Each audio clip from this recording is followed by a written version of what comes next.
రైతులు పడుతున్న బాధలు చూడలేని ఈ కాంగ్రెస్ ప్రభుత్వం రైతు బాంధవుడు తెలంగాణ రాష్ట్ర ముఖ్య చిత్రాన్ని తన రాజకీయ నైపుణ్యంతో అన్ని వర్గాల పేద ప్రజల కష్టాలు తెలిసిన వ్యక్తిగా తన మార్కు పాలనలతో తెలంగాణ రాష్ట్రాన్ని అన్ని రంగాలలో ముందుంచిన తెలంగాణ తొలి ముఖ్యమంత్రి శ్రీ కల్వకుంట్ల చంద్రశేఖరరావు గారిపై కాళేశ్వరం ప్రాజెక్టుపై అవినీతి ఆరోపణలు చేస్తూ సిబిఐ విచారణకు ఆదేశించిన రేవంత్ రెడ్డి కుట్రపూరిత రాజకీయ ధోరణి నిరసిస్తూ ఈరోజు టేక్మట్ల మండల కేంద్రంలో బీఆర్ఎస్ పార్టీ మండల అధ్యక్షుడు సట్ల రవి గారి ఆధ్వర్యంలో ఏర్పాటు చేసిన నిరసన కార్యక్రమంలో ముఖ్య అతిథిగా పాల్గొన్న భూపాలపల్లి మాజీ ఎమ్మెల్యే గండ్ర వెంకటరమణారెడ్డి ఈ సందర్భంగా మాజీ ఎమ్మెల్యే వెంకటరమణారెడ్డి బీఆర్ఎస్ నేతలతో కలిసి రోడ్డుపై బైఠాయించి ప్రభుత్వానికి వ్యతిరేకంగా నినాదాలు చేశారు.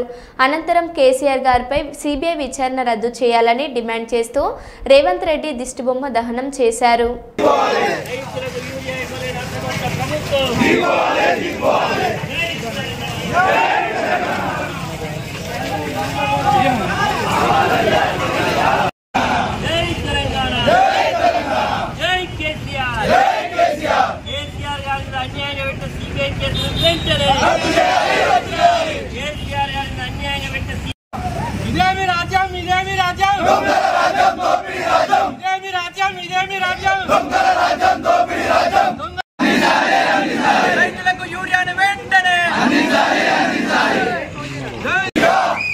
రైతులకు యూరియా ఇవ్వలేని అసమర్థ ప్రభుత్వం, రైతులకు యూరియా అందించలేని అసమర్థ ప్రభుత్వం, కేసీఆర్ గారి మీద అన్యాయంగా పెట్టిన సిబిఐ కేసులు వెంటనే, కేసీఆర్ గారి మీద పెట్టిన అన్యాయంగా పెట్టిన సిబిఐ కేసులు వెంటనే.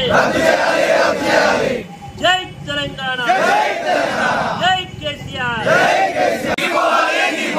కేసీఆర్ గారి మీద అన్యాయంగా పెట్టిన సిబిఐ కేసులు వెంటనే వెంటనే, కేసీఆర్ గారి మీద పెట్టిన సిబిఐ కేసులు వెంటనే. జై తెలంగాణ, జై కేసీఆర్, జై కేసీఆర్.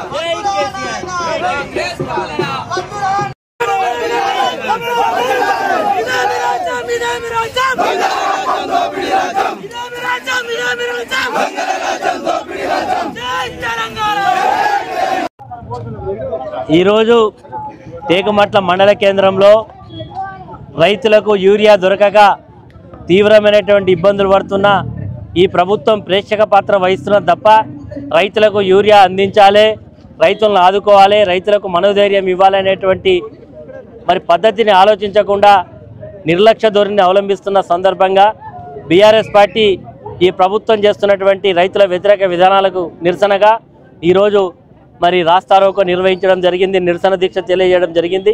అదేవిధంగా తెలంగాణకు జీవనధారగా ఒక వరప్రధానిగా ఉన్నటువంటి కాళేశ్వరం ప్రాజెక్టును కట్టి తెలంగాణ పంట పొలాలకు నీళ్ళిచ్చి రైతులకు ఆదాయాన్ని రెట్టింపు చేసి రైతులకు ఒక విశ్వాసం కలిగించినటువంటి కేసీఆర్ గారి మీద దుర్మార్గంగా ఈ రాష్ట్ర ప్రభుత్వం కాళేశ్వరం ప్రాజెక్టులో జరిగినటువంటి సాంకేతిక చిన్న కారణాన్ని చూపెట్టి ఆయన మీద సిబిఐ ఎంక్వైరీ వేసి మొన్ననే ఘోష్ కమిషన్ వేసి 2 సంవత్సరాలు మరి లీకుల మీద లీకులు ఇవ్వడం జరిగింది. మళ్ళీ ఈరోజు శాసనసభ పెట్టి రైతుల సమస్య చర్చించకుండా అకాల వర్షాలకు రైతులు మునిగినటువంటి పంట పొలాల గురించి మాట్లాడకుండా కేవలం రాజకీయ ప్రయోజనాల కొరకు కేసీఆర్ గారి మీద సిబిఐ కేసు వేయడం ఈరోజు బీఆర్ఎస్ పార్టీ శ్రేణులు ప్రజలందరూ కూడా దీన్ని తీవ్రంగా ఖండిస్తున్నారు. తక్షణమే రేవంత్ రెడ్డి గారు కేసీఆర్ గారి బేషరతుగా క్షమాపణ చెప్పి పెట్టినటువంటి కేసును ఉపసంహరించుకోవాలని చెప్పి డిమాండ్ చేస్తున్నాం. ఇది ఎందుకంటే తెలంగాణ ఉద్యమకారుడు, తెలంగాణ రాష్ట్ర సాధకుడు, తెలంగాణ 10 సంవత్సరాలలో పేద ప్రజలు బాగుండాలి, రైతులు బాగుండాలి, తెలంగాణ రాష్ట్రం బాగుండాలని ఇంటింటికి నీళ్ళు ఇచ్చిండు, అడగకుండానే రైతులకు 24 గంటల కరెంట్ ఇచ్చిండు.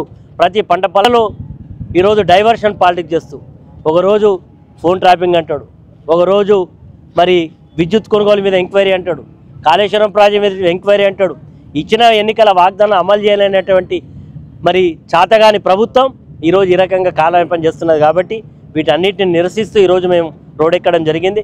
ఇప్పటికైనా ప్రభుత్వాన్ని మరి హెచ్చరిక చేస్తూ ఉన్నాం.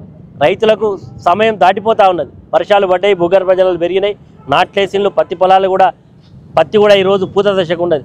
సకాలంలో ఎరువు లేకపోతే పంట దిగుబడి రాదు. కాబట్టి తక్షణమే సరిపోయేటువంటి యూరియాను మరి ఇవ్వాలని చెప్పి డిమాండ్ చేస్తున్నాం.